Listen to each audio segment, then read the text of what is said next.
أنا إيمان من قناتي ماذا لو، والنهاردة هقولك على سر رباني، سر لو عرفته ممكن ربنا سبحانه وتعالى يبدل خوفك أمان وحزنك راحة وذنبك مغفرة. بس قبل ما نبدأ بالله عليك اضغط لايك واشترك في القناة وفعل الجرس، يمكن تكون اللحظة دي سبب نجاتك، لأنك يمكن تكون دلوقتي بتنشر نور مش مجرد فيديو، وده النور اللي هيشهد لك يوم القيامة. وردن.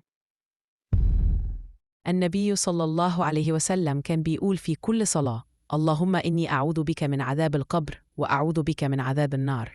الكلمة دي مش بس دعاء، دي عهد بينك وبين ربك. قولها بقلبك وصدقها بروحك، وربنا وعدك إن اللي يلجأ له مش هيخاف أبداً.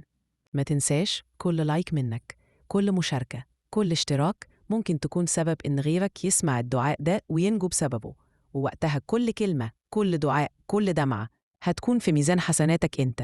فخلي نيتك خير وشارك النور معانا، لأن اللي بينشر ذكر الله بينشر الأمان في قلوب الناس.